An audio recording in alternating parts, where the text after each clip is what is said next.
जय हिंद प्यारे साथियों, मैं करण चौहान स्वागत करता हूं आपके अपने प्यारे यूट्यूब चैनल फ्यूचर फौजी पर। आज हम देखेंगे हमारे इस क्लास के अंदर सिर्फ एयरफोर्स नेवी आईसीजी की नहीं बल्कि हम ऑल कंपटीशन एग्जाम्स के बारे में कुछ खास देख रहे हैं। ये क्लास बस आपके लिए क्या है खास, तो एक बार देखो क्या ये क्लास ऑल कंपटीशन एग्जाम्स के स्टूडेंट्स या बच्चों या दोस्तों के लिए बहुत ही इंपॉर्टेंट है। इस क्लास में आज आपको क्या मिलेगा, इस क्लास में आपको मिलेगा आज हम कुछ मोस्ट इम्पोर्टेंट जो आपके या आपको मालूम होगा या आपको नहीं, अगर है तो हमें कमेंट बॉक्स में बताना कि आपको मालूम था, अगर नहीं तो हमें फिर बाद में बताना कि नहीं था। तो आपको वीडियो हमारा ये क्लास आज की हम इस शानदार सी क्लास को बनाना शुरू करते हैं। अगर आप हमारे चैनल पे नए हो तो क्लास को लाइक करना, शेयर करना, सब्सक्राइब करना। अगर हमारे नए हो, नए सदस्य नहीं बने, अभी नए चैनल को सब्सक्राइब नहीं किया तो जल्दी से जल्दी चैनल को सब्सक्राइब कर दो, जिससे कि आपको कुछ फैक्ट्स वीडियो भी अब से मैं अपलोड करा दूंगा, अब करता रहूँगा। और इस क्लास में आज हम क्या देखेंगे, क्या खास है, तो इस क्लास में आज हम देखेंगे हमारे जो कुछ जो प्रौद्योगिकी क्षेत्र होते हैं उनके बारे में, हमारे जो इम्पोर्टेंट जो रडार होते हैं या फिर जो क्या कहते हैं हमारे एग्ज़ाम के इम्पोर्टेंट यूज़ से किसी भी एग्ज़ाम कंपटीशन एग्ज़ाम के लिए, किसी भी एग्ज़ाम के लिए ये आपके लिए बहुत ही इम्पोर्टेंट होगी। जिसमें हम देखेंगे वैज्ञानिक प्रगति के बारे में, परमाणु अनुसंधान के बारे में, हमारे जो इम्पोर्टेंट जो अग्नि वायु जो अग्नि ये 5 अस्त्र हैं उनके बारे में, और जो युद्ध के अंदर काम में आने वाले इम्पोर्टेंट जो टैंक होते हैं उनके बारे में कंप्लीटली इस वीडियो के अंदर हम चर्चा करते हैं। तो हम आज की शानदार सी क्लास को शुरू करते हैं। तो आज की हमारी इस क्लास में आपका स्वागत है और ये क्लास हम स्टार्ट कर दिए हैं, जय श्री राम बोल के कर दिया है। तो हम क्या पढ़ेंगे, हम पढ़ेंगे वैज्ञानिक प्रगति के बारे में। किसके बारे में? वैज्ञानिक प्रगति। वैज्ञानिक प्रगति क्या होती है? यानी कि जो विज्ञानों के द्वारा बनाई गई जो प्रगति, जैसे परमाणु ऊर्जा कार्यक्रम, इसमें हम पहला फैक्ट पढ़ेंगे। यानी कि आपके फैक्ट के अनुसार है परमाणु ऊर्जा कार्यक्रम। भारत में परमाणु ऊर्जा क्षेत्र के अनुसंधान एवं विकास की जो आधारशिला है वह किससे जाती है? तो वह डॉक्टर होमी बाबा जहांगीर को जाती है। किसकी आधारशिला? जो भारत के अंदर होती है, जो भारत के अंदर है, अनुसंधान केंद्र है हमारा। भारत में परमाणु ऊर्जा क्षेत्र के जो अनुसंधान है यानी कि जो अनुसंधान है या फिर उसके जो विकास की जो आधारशिला है वह डॉक्टर होमी जहांगीर भाभा को ने रखी थी। किसने रखी? डॉक्टर होमी जहांगीर बाबा ने रखी थी। 10 अगस्त 1948 को डॉक्टर होमी जहांगीर बाबा की अध्यक्षता में परमाणु ऊर्जा आयोग की स्थापना की गई। आपके किसी भी एग्जाम में पूछा जा सकता है कि 10 अगस्त यानी कि जो परमाणु ऊर्जा आयोग है उसकी स्थापना कब हुई? तो 10 अगस्त 1948 के अंदर। 3 अगस्त 1954 को परमाणु ऊर्जा विभाग का गठन किया गया। परमाणु ऊर्जा विभाग प्रधानमंत्री की अध्यक्षता में कार्य करता है।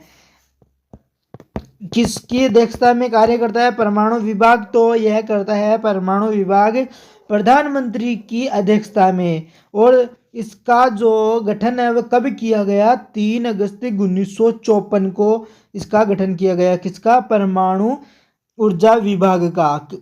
तो हमें आज की इस वीडियो में हमने यानी कि इस पार्ट के अंदर हमने क्या देखा कि परमाणु ऊर्जा का कार्यक्रम के अंदर यानी कि जो भारत में परमाणु ऊर्जा क्षेत्र के अनुसंधान और जो उसकी विकास की आधारशिला है उसकी जो नींव है वह किसने रखी? तो वह डॉक्टर होमी जहांगीर ने रखी। और 10 अगस्त 1948 को डॉक्टर होमी बाबा की अध्यक्षता में परमाणु ऊर्जा आयोग की क्या हो गई? इसकी हमने स्थापना कर दी। फिर बाद के अंदर 3 अगस्त 1954 को परमाणु ऊर्जा विभाग का क्या कर दिया गया? गठन कर दिया गया। और यह परमाणु ऊर्जा विभाग किसकी अध्यक्षता में कार्य करता है? यह प्रधानमंत्री की अध्यक्षता में कार्य करता है।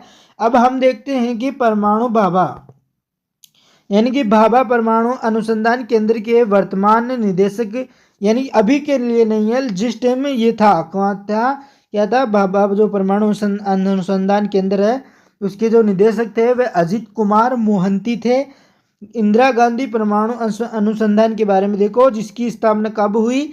तो इसकी स्थापना 1971 के अंदर किसकी, इंदिरा गांधी परमाणु अनुसंधान केंद्र इसकी स्थापना कब हुई, तो 1971 को, यानी कि 1971 को सॉरी, जो कहाँ पर है, यह है कलपक्कम, तमिलनाडु के अंदर। कलकप्पम जगह है, वो है कहाँ पर, तमिलनाडु के अंदर, जो इंदिरा गांधी परमाणु अनुसंधान केंद्र है। वर्तमान में इंदिरा गांधी परमाणु अनुसंधान केंद्र के जो निदेशक है, यानी कि उस टाइम थे, अभी वर्तमान में नहीं, जब ये बना था तो बी वेंकटरमन थे। Raja Ramanna centre of advance technology, जिसकी स्थापना कब हुई, तो इसकी स्थापना 1984 यानी कि 1984 के अंदर इसकी स्थापना हुई, जो इंदौर मध्य प्रदेश में है।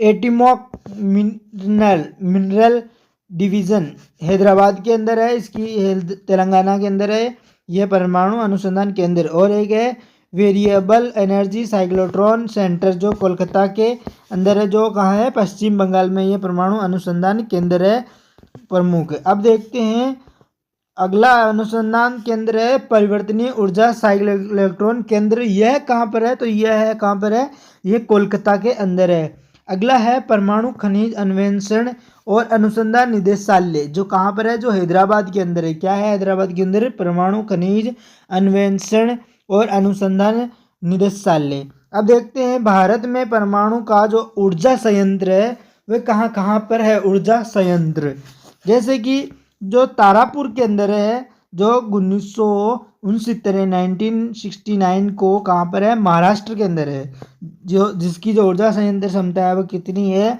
तो 1400 मेगावाट की ये क्या देता है, ऊर्जा देता है हमारे को। इसकी हमें कहाँ से सहायता मिली, तो अमेरिका की सहायता से ये अनुसंधान, यानी कि जो ये परमाणु ऊर्जा संयंत्र है वह बनाया गया। अगला जो रावत बाटा है वो कब बनाया गया, 1973 के अंदर, कहाँ पे, राजस्थान में है, जिसको 1180 मेगावाट क्या देता है, ऊर्जा हमें प्रदान करता है, जो कनाडा के सहयोग से बना है। अगला है कलपक्कम, जो 1984 को बनाया गया है, जो कहाँ है, तमिलनाडु के अंदर है। इसके अंदर 440 मेगावाट की क्या देता है, ये हमें ऊर्जा प्रदान करता है। अगला है नरोरा, जो नरोरा कहाँ है, 1991, जो उत्तर प्रदेश के अंदर है, यानी 1991 में है, जो उत्तर प्रदेश के अंदर है। क्या, नरोरा के ये कितनी ऊर्जा देता है, तो यह 440 मेगावाट की ऊर्जा हमें प्रदान करता है। अगला है काकरापरा है, जो 1993 को गुजरात के इसकी स्थापना हुई थी 1993, और गुजरात में है, जिसकी कितनी ऊर्जा देता है, तो 440 मेगावाट देता है। अगला केगो, जो 2000 के अंदर इसकी स्थापना हुई, जो कर्नाटक के अंदर है। कैसे याद रखना है, केगो कर्नाटक में 880 मेगावाट तक की ऊर्जा संयंत्र के रूप में कार्य करता है। अगला कुडनकुलम 2023 में, जो कहाँ पर है, तमिलनाडु के अंदर, जो 2000 मेगावाट ऊर्जा प्रदान करता है, जो कहाँ किसके सहयोग से बना है, जो रूस के सहयोग से बना है। ये परमाणु भारत के अंदर जो परमाणु ऊर्जा संयंत्र है वह है, इनकी स्थापना कब हुई वो भी लिखा है, किस राज्य के अंदर है और कितनी ऊर्जा देते हैं। अब हम देखते हैं संचालन, किसका देखते हैं संचालन, तो इन्हीं न्यूक्लियरों के बारे में कुछ इंपॉर्टेंट फैक्ट्स देख लेते हैं कि nuclear power corporation of India, इसका संचालन कौन करता है, इसका संचालन NPCIL द्वारा किया जाता है, nuclear power corporation of India, जैसे आप इंग्लिश में NPCIL भी लिख सकते हो। इसकी स्थापना सितंबर 1987 को हुई थी, और इसका जो मुख्यालय है, जिसका हेडक्वार्टर है, वह हेडक्वार्टर कहाँ है, मुंबई, यानी कि महाराष्ट्र के अंदर है।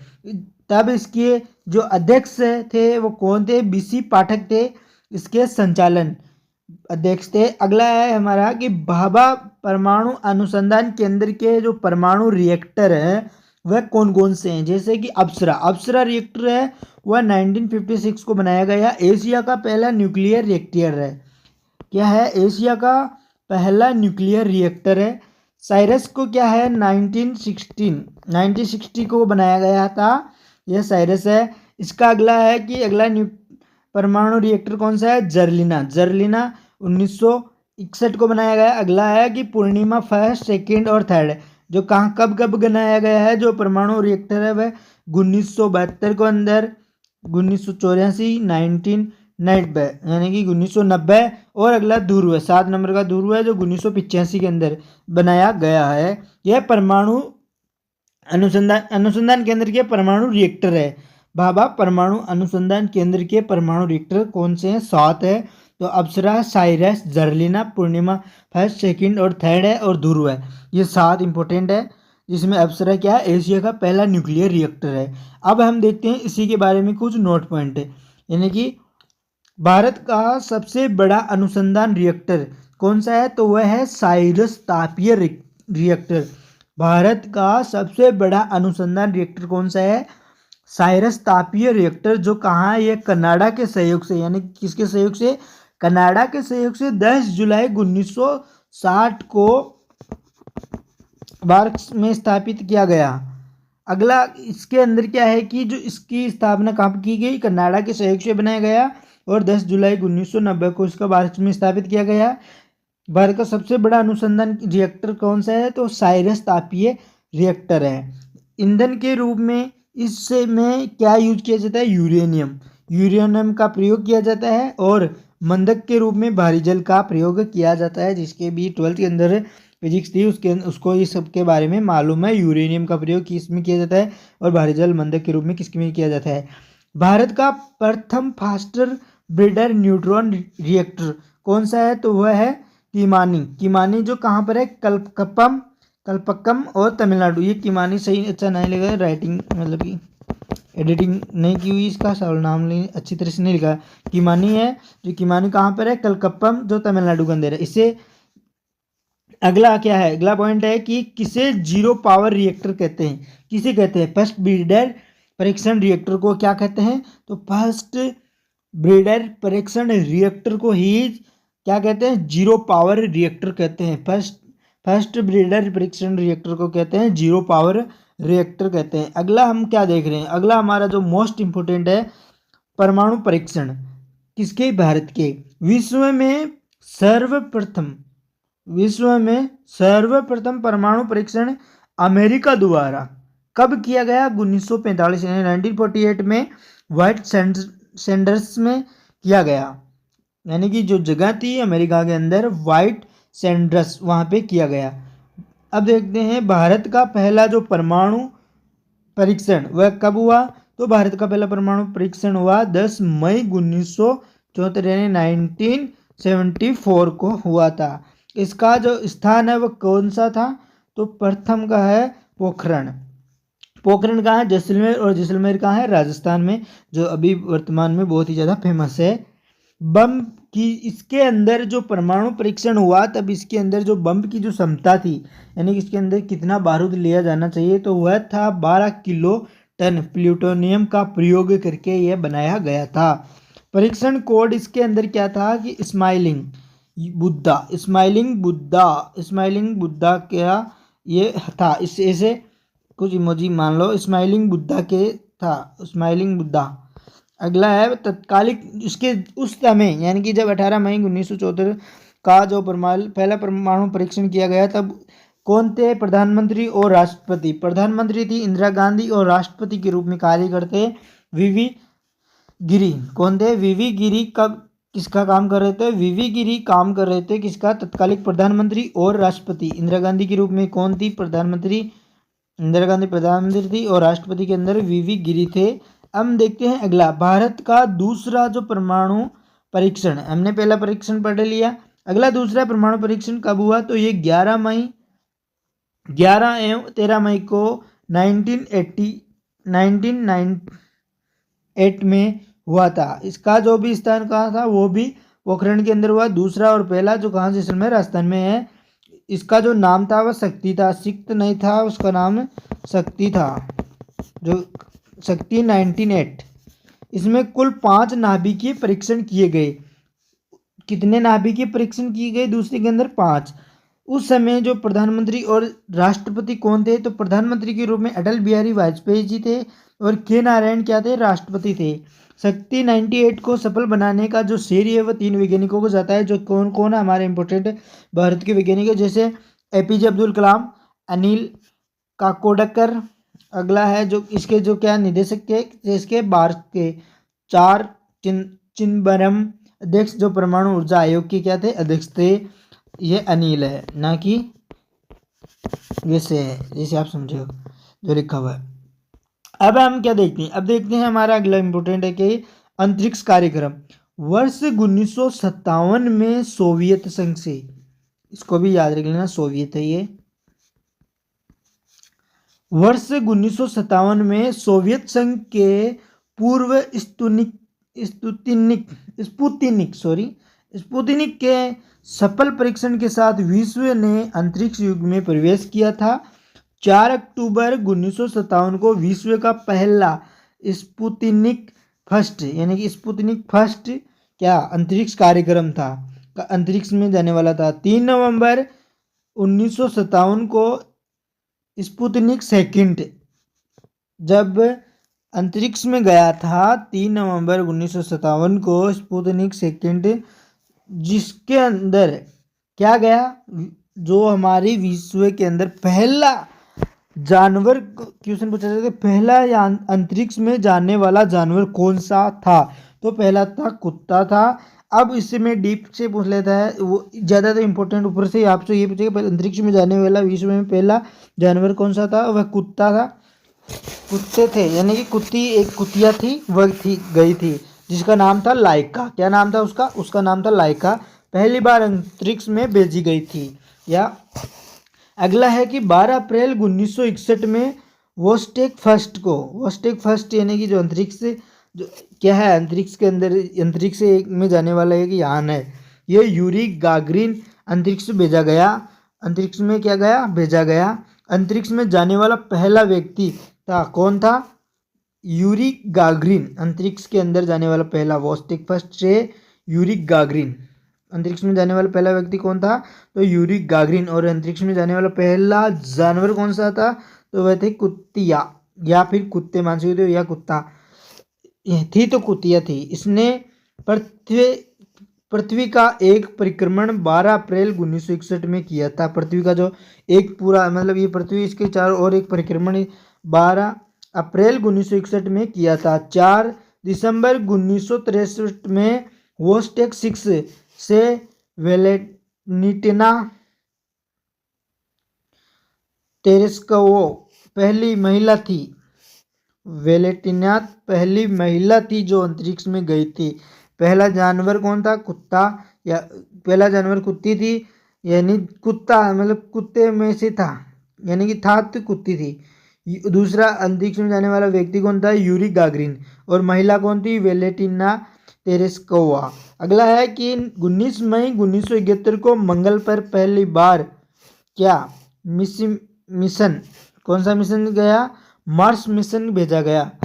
कौन सा मिशन भेजा गया, तो मार्स मिशन भेजा गया। सोवियत संघ का जो लूना 9 चंद्रमा तल पर उतरने वाला पहला अंतरिक्ष यान था। क्या था अंतरिक्ष यान, पहला अंतरिक्ष यान, ये देख लो आपके इंपॉर्टेंट के लिए मोस्ट इम्पोर्टेंट लाइनें हैं, एग्जाम के ओरिएंटेड आपके इम्पोर्टेंट है बहुत ही ज़्यादा, जो मैंने सीधा शॉर्टकट पॉइंट में लिखा हुआ है यहाँ पे।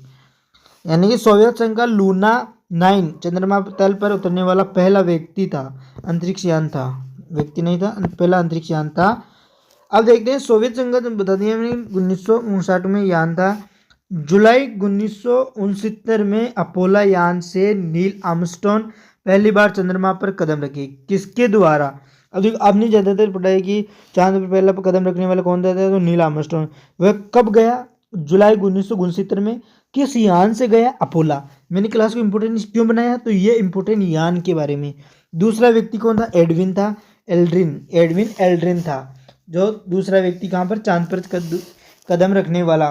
पहला कौन था, तो चंद्रमा पर पहला कदम रखने वाला नील आर्मस्ट्रॉन्ग था, और दूसरा एडविन एल्ड्रिन। 15 अगस्त 1969 को क्या हो गया, इसरो की स्थापना की गई। ये देखो आपको बताना है कि इम्पोर्टेंट है या नहीं है। 1961 में अंतरिक्ष अनुसंधान को परमाणु ऊर्जा विभाग के अंतर्गत शामिल किया गया। क्या किया गया, तो अंतरिक्ष के अंदर शामिल किया गया 1961 में अंतरिक्ष अनुसंधान को परमाणु ऊर्जा विभाग के अंतर्गत। 19 अप्रैल 1975 में भारत का पहला उपग्रह जो आर्यभट्ट किसकी सहायता से बनाया गया, जो रूस के आर्यभट्ट अंतरिक्ष में भेजा गया रूस की सहायता से कॉस्मोस 3M द्वारा भेजा गया। फिर है 3 अप्रैल 1984 को USSR यानी यूनाइटेड स्टेट के सहयोग में सोयूज T-12 द्वारा यानी सेकंड अंतरिक्ष में प्रथम भारतीय राकेश शर्मा को भेजा गया था। किसके अंदर? तो सोवियत T-12 सोवियत अंतरिक्ष केंद्र पर स्क्वाड्रन लीडर राकेश शर्मा से श्रीमती इंदिरा गांधी ने पूछा कि अंतरिक्ष से भारत क्या है? अंतरिक्ष से भारत। अब देखते हैं क्या सोवियत अंतरिक्ष में क्या पूछा था वो, अंतरिक्ष से भारत कैसा दिखता है। तब राकेश शर्मा ने उत्तर दिया था, सारे जहां से अच्छा हिंदुस्तान हमारा, सारे जहां से अच्छा। तो राकेश शर्मा ने क्या उत्तर दिया? सारे जहां। ये किसने पूछा? तो इंदिरा गांधी ने पूछा। कल्पना चावला वर्ष 1957 को किस मिशन में? STS-87 में अंतरिक्ष में जाने वाली पहली भारतीय मूल प्रथम जो भारतीय महिला थी बनी। कौन बनी थी? तो कल्पना चावला 1997 को। 1 फरवरी 2003 को अंतरिक्ष यान कोलंबिया मिशन STS-107 वातावरण को पुनः प्रवेश करने के दौरान नष्ट हो गया। इस दुर्घटना में कल्पना चावला की क्या हो गई? मृत्यु हो गई, जिनका दूसरा यह अंतरिक्ष मिशन था कि हो गई। कल्पना चावला की क्या हो गई? दुर्घटना में की मृत्यु हो गई। भारतीय मूल की प्रथम महिला अंतरिक्ष यात्री कौन थी? तो वह कल्पना चावला थी। की स्मृति में आज क्या मेट सेट का नाम बदलकर क्या रख दिया? कल्पना 1 रख दिया गया। उसका नाम क्या था जब कल्पना चावला गई? तो उसमें उसका नाम था मेट सेट, उसका नाम बदलकर क्या कर दिया? कल्पना फर्स्ट कर दिया गया। मेट सेट देश का पहला मौसम संबंधित विशिष्ट उपग्रह था। उपग्रह है उसका नाम क्या कर दिया? कल्पना फर्स्ट। एजुसेट शिक्षा कार्य के लिए समर्पित दुनिया का पहला उपग्रह था। किसके लिए? शिक्षा कार्य के लिए दुनिया का पहला उपग्रह एजुसेट। अब देखते हैं क्या चंद्रमा के बारे में नहीं देखेंगे।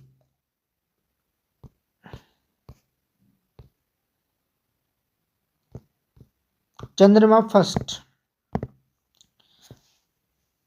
चंद्रयान फर्स्ट, चंद्रयान फर्स्ट चंद्रमा के समर्पित भारत का पहला मिशन था। 22 अक्टूबर 2008 को ध्रुवीय उपग्रह प्रेक्षण यान PSLV-C सेकंड के द्वारा चंद्रमा की कक्षा हेतु प्रक्षेपित किया गया था, यानी कि भेजा गया था। यह प्रक्षेपण कहाँ से किया गया? तो यह श्री हरिकोटा से के सतीश धवन अंतरिक्ष केंद्र से किया गया था। चंद्रयान फर्स्ट अपने साथ राष्ट्रीय ध्वज तिरंगा भी लेकर गया। इस ध्वज को मून इंस्पेक्टर प्रोब ने चंद्रमा की सतह पर क्या कर दिया? स्थापित किया। चंद्रमा फर्स्ट को अपने साथ राष्ट्रीय ध्वज तिरंगा से लेकर गया। चंद्रयान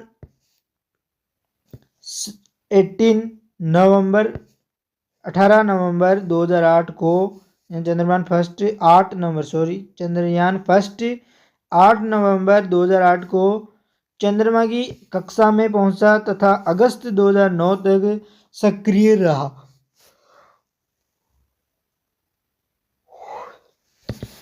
अमेरिका, रूस, चीन, यूरोपीय संघ व जापान के बाद भारत का कौन सा स्थान आया? तो छठा देश ऐसा देश है जो चंद्रमा के लिए यान में भेजने वाला सफल हुआ। यान में चंद्रमा किसके साथ साथ? अमेरिका, रूस, चीन, यूरोपीय संघ व जापान के बाद में। जो इसरो के अध्यक्ष कौन थे उस समय जी माधवन नायर थे। अब अभी तो कौन है इसरो के अध्यक्ष? तो सोमनाथ। मंगलयान गया, फिर क्या गया? फिर गया मंगलयान पूर्ण रूप से भारतीय वैज्ञानिकों द्वारा तैयार किया गया। यह यान कब गया? 5 नवंबर 2013 को आंध्र प्रदेश के श्रीहरिकोटा सतीश धवन अंतरिक्ष केंद्र से ध्रुवीय उपग्रह प्रक्षेपण यान PSLV-25 के द्वारा सफलतापूर्वक छोड़ा गया था। 24 सितंबर 2014 को यह मंगल ग्रह की कक्षा में प्रवेश कर गया। इस उपलब्धि के साथ ही भारत अपने पहले प्रयास में ही मंगल तक पहुंचने वाला पहला देश तथा रूस, अमेरिका एवं यूरोपीय संघ के बाद मंगल तक पहुंचने वाला कुल चौथा देश बन गया। इसरो के अध्यक्ष कौन थे उस समय? के राधाकृष्णन थे। कौन थे? के राधाकृष्णन। जो कब हुआ यह यान? 5 नवंबर 2013 को आंध्र प्रदेश की कहां से? श्रीहरिकोटा सतीश धवन से अंतरिक्ष में ध्रुवीय उपग्रह प्रक्षेपण यान PSLV-C-25 द्वारा सफलतापूर्वक क्या कर दिया? छोड़ा गया था। अब हम देखते हैं किसके बारे में। अब हम देखते हैं चंद्रयान सेकंड। चंद्रयान सेकंड 22 जुलाई 2019 को श्रीहरिकोटा सतीश धवन स्थित नहीं है, यह सतीश धवन है। सतीश श्रीकोटा स्थित, श्री हरिकोटा के अंदर जो स्थित कौन सा है? सतीश धवन अंतरिक्ष केंद्र सार के द्वितीय लॉन्च पैड से GSLV मार्क 13 यानी 3 M1 रॉकेट द्वारा भारत के चंद्रयान सेकंड मिशन का प्रक्षेपण सफलतापूर्वक संपन्न हुआ। चंद्रयान सेकंड ऐसा पहला मिशन है जो चंद्रमा के दक्षिणी ध्रुव पर जाकर पहुंचा। अनुसंधान संचालित करने विकसित था। चंद्रमा सेकंड मिशन के अंतर्गत एक ऑर्बिटर लैंडर विक्रम तथा एक रोवर प्रज्ञान शामिल थे। चंद्रयान सेकंड के अंदर ऑर्बिटर से अलग होकर 7 सितंबर 2019 को चंद्रमा के दक्षिणी ध्रुव क्षेत्र में लैंड करने की प्रक्रिया के दौरान लैंडर का संपर्क किससे? इसरो से क्या गया? टूट गया। फिर इसके अध्यक्ष कौन थे उस समय? तो के सिवान थे। किसके? चंद्रयान सेकंड का जब लॉन्च किया गया था 22 जुलाई 2019 को। अब अगला है कि भारतीय रक्षा प्रौद्योगिकी। इसी एक ये पॉइंट है जिसके बारे में आप सभी को बताना था। भारतीय रक्षा प्रौद्योगिकी के बारे में वर्ष 1958 में रक्षा अनुसंधान एवं विकास संगठन जिसकी DRDO की जिसकी स्थापना की गई थी 1958 के अंदर।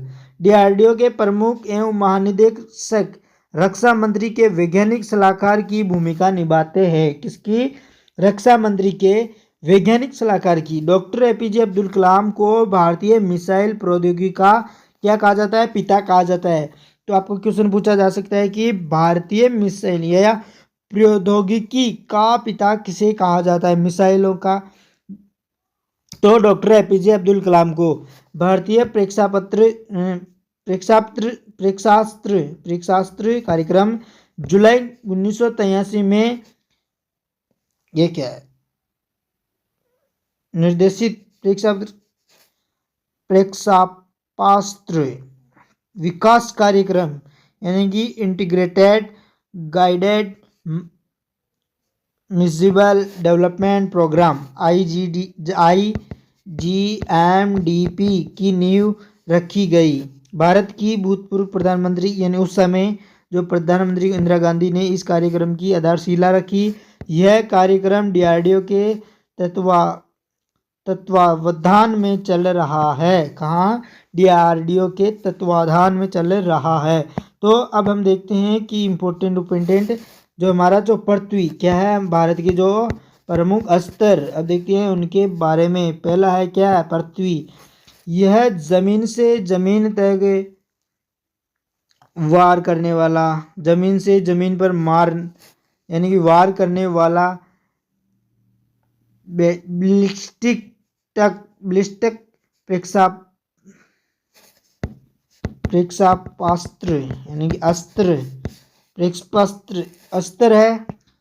प्रेक्षास्त्र है।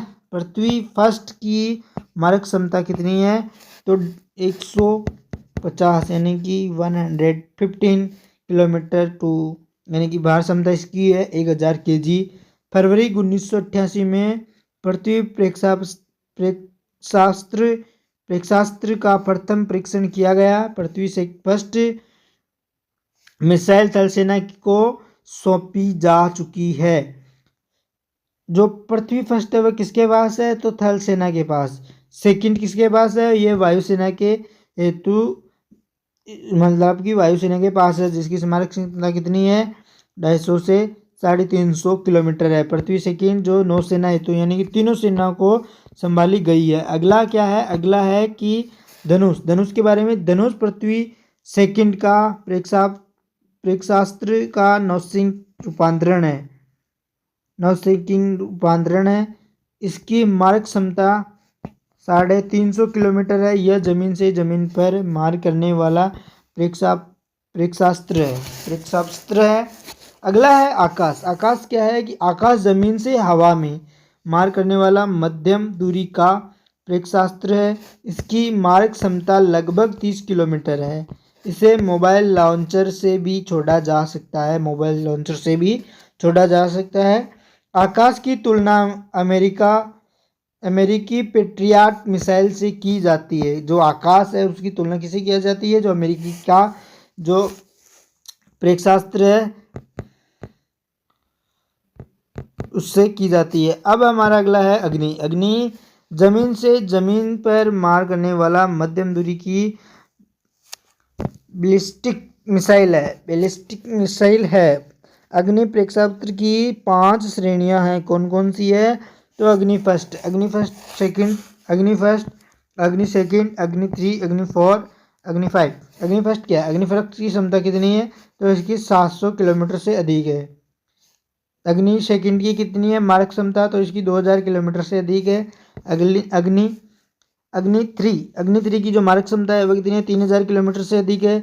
अग्नि 4 की 3500 किलोमीटर से अधिक है। अग्नि 5 की कितनी है, 5000 से अधिक है।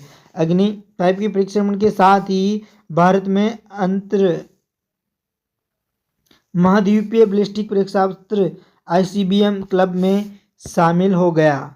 इस क्लब में पहले अमेरिका, रूस, चीन, फ्रांस तथा यूनाइटेड किंगडम भी शामिल थे। अब भारत भी इसमें शामिल हो गया। किसमें, अंतर महाद्वीपीय बैलिस्टिक प्रेक्षास्त्र क्लब में। अग्नि 5 सैटेलाइट रोधी मिसाइल है। किस प्रकार की है, सैटेलाइट रोधी मिसाइल है। अब अगला देखते हैं त्रिशूल के बारे में। किसके बारे में, त्रिशूल के बारे में। यह जमीन से हवा में मार करने वाला प्रेक्षास्त्र है। इसकी मारक क्षमता 9 किलोमीटर है। कितनी है, 9 किलोमीटर तक थी। वर्ष 2008 में त्रिशूल प्रेक्षास्त्र विकास कार्यक्रम का औपचारिक समापन कर दिया गया। अगला है नाग टैंक रोधी निदेशक प्रेक्षास्त्र है, यानी कि जो टैंक युद्ध के अंदर टैंक यूज किए जाते हैं उसे यह नाग खत्म कर देता है। इस प्रेक्षास्त्र की मारक क्षमता 4 किलोमीटर है। यह दागे और भूल जाओ सिद्धांत पर काम करता है। इसको एक बार दागने के पश्चात इसे पुनः निर्देशित करने की आवश्यकता नहीं पड़ती है। बस एक बार इसे चालू कर दो, फिर बाद में नहीं पड़ती है। अगला है ब्रह्मोस।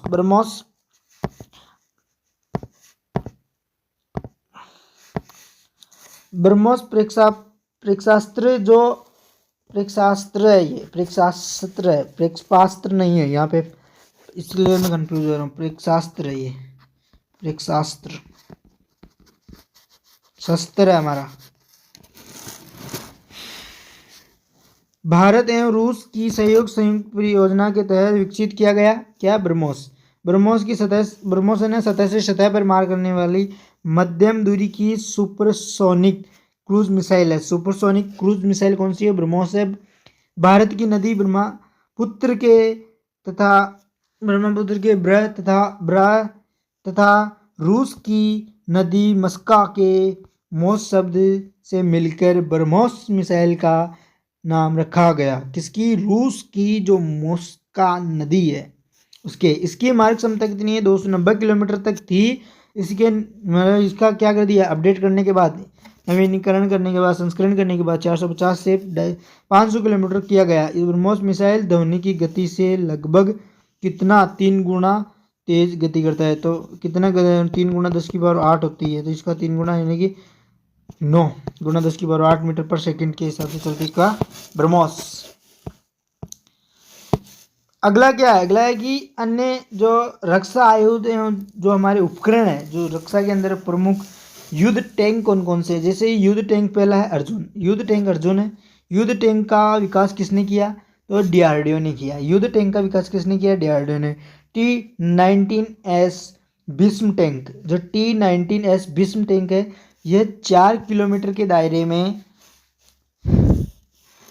प्रेक्षास्त्र माने प्रेक्षास्त्र प्रक्षेपित कर सकता है। यह जमीन में बिछाई गई बारूदी सुरंगों में से भी अपनी रक्षा कर सकता है। जमीन पर जो विरोधी जो क्या करते हैं, जमीन के ऊपर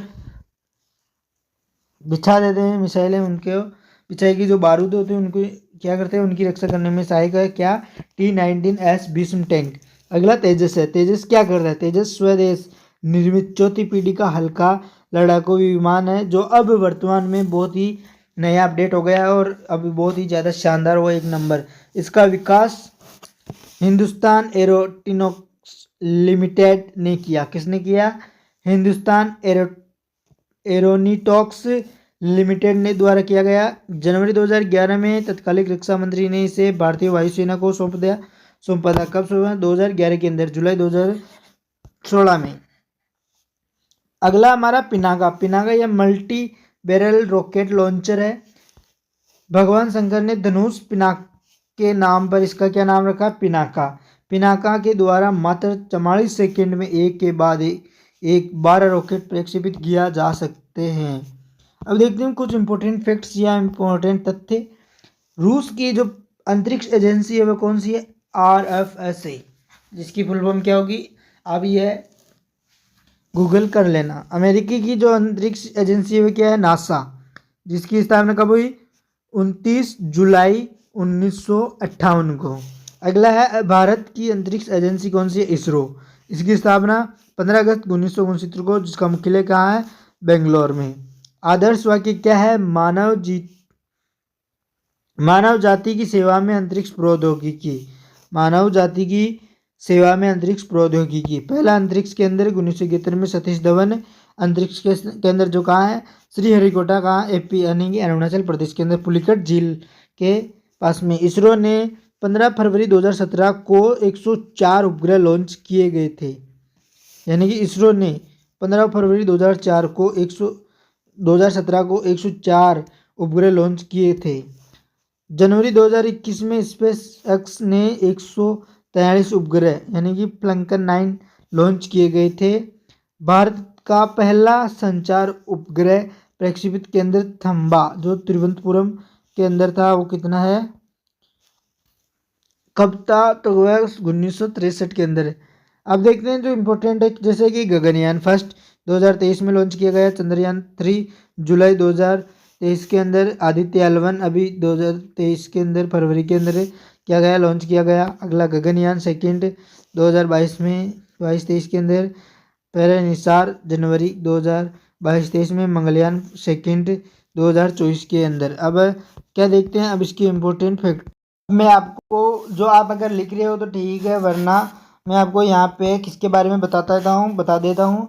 तो चंद्रयान 3 और आदित्य L1 के बारे में आपको यहाँ पे कुछ पॉइंट बता देता हूँ, जो आपके लिए भी क्या बहुत इंपॉर्टेंट भी हो सकते हैं और आपको ऐसा लगेगा कि क्लास भी इंपॉर्टेंट है, इसलिए अपडेट भी आपको करा देता हूँ इनके बारे में। जो हम पहले किसके बारे में देख लेते हैं, चंद्रयान 3 के बारे में। किसके बारे में, तो पहला हमारा पॉइंट लिख लेना यहाँ पे, चंद्रयान 3। भाई मैं इसको हैंड टू हैंड ये साफ हो जाएगा, इसलिए जो लिखना चाहता है वो लिख सकता है साथ के साथ।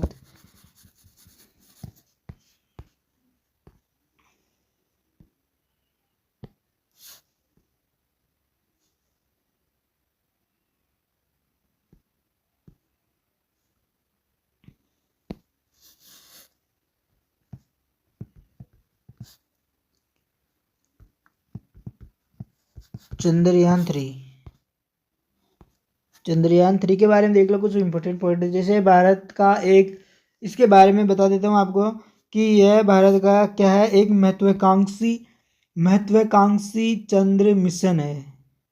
क्या है, महत्वाकांक्षी चंद्र मिशन चंद्रयान 3 भारत का एक, इसके इम्पोर्टेंट है। जैसे कि इसका उद्देश्य क्या है, इसका उद्देश्य यह है कि चंद्रमा की संरचना को बेहतर ढंग से समझना। क्या? चंद्रमा की संरचना को बेहतर ढंग से समझना। चंद्रमा की संरचना को बेहतर ढंग से समझना। अब अगला पॉइंट क्या है, मैं आपको यहाँ पे बता देता हूँ इस स्लाइड के ऊपर है। अब यहाँ से मिटेंगे नहीं, यहाँ पे चंद्रमा थर्ड के बारे में। किसके बारे में? चंद्रमा। लिख के बताऊंगा तो इसमें टाइम भी लगेगा। चंद्रमा थर्ड यानी सॉरी चंद्रयान थर्ड के बारे में लिख रही है। चंद्रयान थर्ड के बारे में बता देता हूँ। भारत का पहला एक महत्वाकांक्षी चंद्र मिशन है, ये आप लिख लेना। इसका जो उद्देश्य है वो उद्देश्य लिखा देता हूँ आपका। इसका जो महत्वपूर्ण उद्देश्य क्या है, इसका जो महत्वपूर्ण उद्देश्य है वो उद्देश्य क्या है कि चंद्रमा की संरचना को बेहतर ढंग से समझना, जिससे एग्जाम्पल के लिए मान लो कि रासायनिक उसकी प्रकृति या तत्व मिट्टी के बारे के अंदर। इसके अंदर क्या है कि हम देख रहे हैं चंद्रमा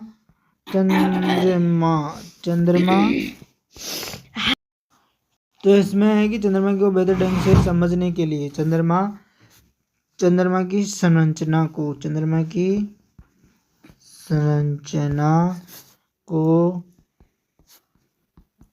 बेहतर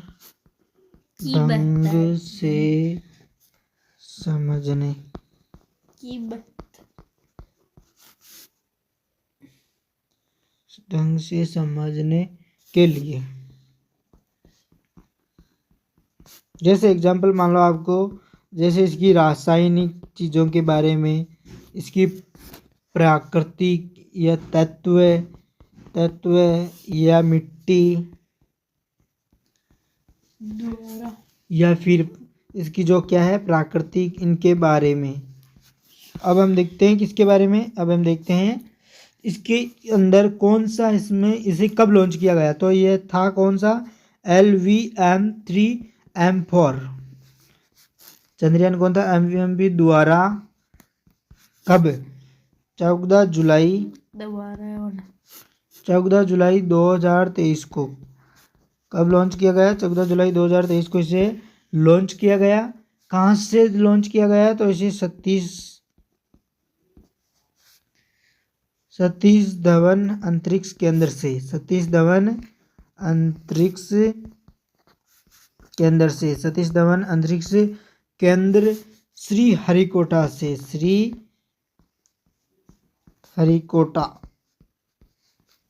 श्रीहरिकोटा से इसे क्या किया गया? लॉन्च किया गया। अब देखते हैं इसका उस समय जब इसे लॉन्च किया था तब उसका समय क्या था। समय था इसका 40 दिनों की, क्या थी? 40 दिनों की यात्रा थी। यह कितने दिनों की? 40 दिनों की यात्रा थी, जो कब?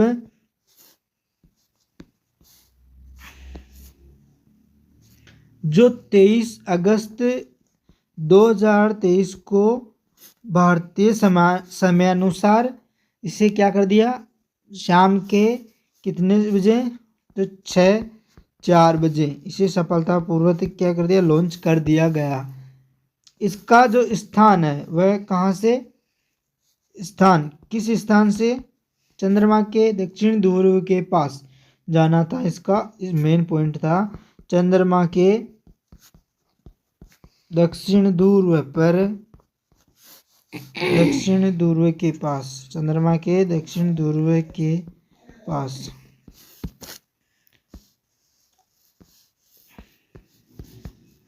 चंद्रमा के दक्षिण ध्रुव के पास इसकी जो महत्वपूर्ण भूमिका है वह क्या थी? महत्वपूर्ण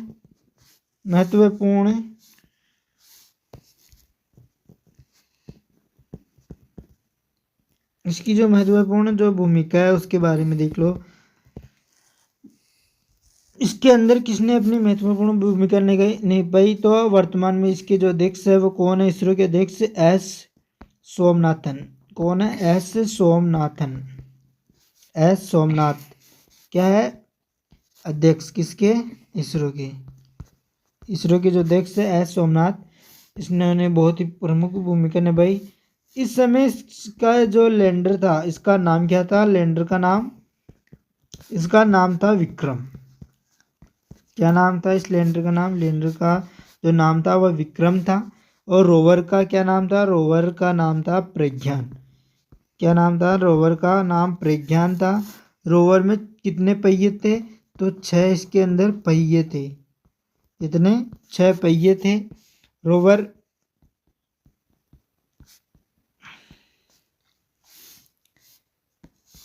ये लिखा दिया मैंने। यह चंद्रमा के दक्षिण ध्रुव पर पहुंचने वाला दुनिया का पहला देश कौन बना, तो वह भारत बना। भारत बना। क्या बना, चंद्रमा के, भारत चंद्रमा के दक्षिण ध्रुव पर पहुंचने वाला देश, पहला देश बना। इसकी जो सॉफ्ट लैंडिंग हासिल करने वाले कितने देश हुए, तो 4 हुए। उनमें से पहला अमेरिका, दूसरा रूस, तीसरा चीन, चौथा भारत। ये क्या थे, जो चंद्रमा के ऊपर लॉन्च करने वाले प्रमुख देश थे। अब जहाँ यह उतरा उसका नाम क्या रखा गया, जहाँ यह उतरा उसका नाम शिव शक्ति पॉइंट रखा गया। शिव शक्ति पॉइंट, शिव शक्ति पॉइंट नाम रखा गया। जहाँ चंद्रयान सेकंड के जो पद चिन्ह थे पड़े, उसे तिरंगा पॉइंट के नाम से जाना गया। किसे, चंद्रयान सेकंड के नहीं, थर्ड के, इसे क्या गया, तिरंगा, तिरंगा पॉइंट के नाम से जाना गया। 23 अगस्त को नेशनल, जैसे कि आपको मालूम है कि 23 अगस्त को नेशनल स्पेस डे मनाया जाएगा, यानी कि मनाया जाता है क्योंकि 23 अगस्त को ही क्या, चंद्रयान 3 को क्या गया, सॉफ्ट लैंडिंग किया गया। अब हम देख लेते हैं आपको आदित्य L1 के बारे में। आदित्य किसके, आदित्य L1 के बारे में बता देता हूँ।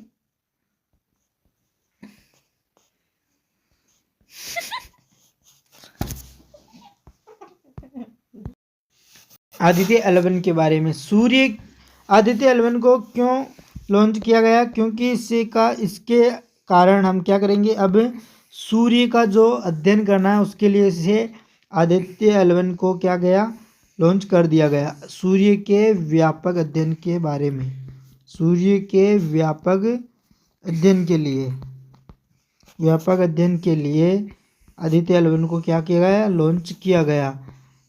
जिस जो प्रोजेक्टर है उसका क्या नाम था, प्रोजेक्टर जो डायरेक्टर था उसका नाम था निंगर साजी। क्या था, निंगर साजी। और इस मिशन के जो डायरेक्टर है, मिशन के जो डायरेक्टर है वो कौन थे, तो बीजू सर थे। कौन थे, बीजू सर, जो हमें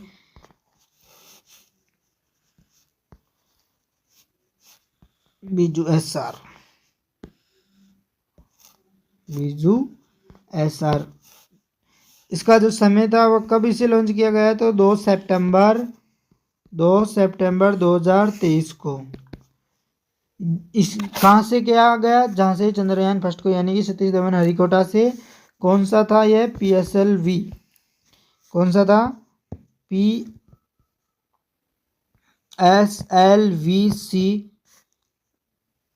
57। तो हमारी आप बताना कि जो हमने यहाँ पे इतना इम्पोर्टेंट आपको बता दिया, तो हमें बताना है कि आपको ये क्लास कैसी लगी। हमने आज इस क्लास के अंदर आपको बहुत कुछ ही जो आप ज़्यादातर एग्ज़ाम के अंदर नहीं पढ़ते वो कैसे लगी आज की या आपको क्लास, जो हमारे लिए आपने, मैंने अब बताया था, क्लास कैसी लगी। अगर लास्ट के अंदर मैंने कहा था बताना, अपना रिव्यू भी देना कि आज की इस क्लास के अंदर आपको कैसा आके महसूस हुआ, अच्छा होगा। तो थैंक यू, जय हिंद जय भारत। और इस क्लास को ज़्यादा से ज़्यादा अपने दोस्तों तक शेयर कर दो। क्लास कैसी लगी तो लाइक शेयर और सब्सक्राइब कर दो, हमारे इस चैनल को सपोर्ट करो। थैंक यू, जय हिंद जय भारत। हमारी यही क्लास आज तक हम यहीं तक रखेंगे, आज की इस क्लास को। आज हमारी क्लास बहुत ही बड़ी हो गई है, लेकिन इस क्लास के अंदर आपको आज मैंने बहुत सारे कुछ इम्पोर्टेंट फैक्ट्स और जो इम्पोर्टेंट आपके एग्ज़ाम के ओरिएंटेड जो वन लाइनर क्वेश्चन या एग्ज़ाम के अंदर पूछे जाने वाले सब कुछ लिख लिए बता दिए, जो सभी एग्ज़ाम के लिए इम्पोर्टेंट है। ऐसा नहीं कि ये किसी एक एग्ज़ाम में आएंगे, सिर्फ ऑल कंपटीशन एग्ज़ाम्स के अंदर आने वाले हैं। इसीलिए मैंने इसी के ऊपर ये वीडियो बनाया है कि आप सभी को मैं एक बार इन सभी के बारे में रूबरू करवा दूँ, जैसे जो वैज्ञानिक प्रगति है या फिर जो हमारे क्या अनुसंधान केंद्र है, ऊर्जा संयंत्र है, इसी प्रकार जो हमारी जो क्या है परमाणु परीक्षणों के बारे में, और परमाणु परीक्षण के साथ साथ रक्षा प्रौद्योगिकी के बारे में जो इम्पोर्टेंट हमारे क्या इम्पोर्टेंट सभी 3-4 क्लासों के इम्पोर्टेंट पॉइंट आपको मैंने लिखा दिए बता दिए। तो हमें बताना क्लास कैसी लगी, अच्छी लगी तो लाइक शेयर और सब्सक्राइब करना। जय हिंद, जय भारत।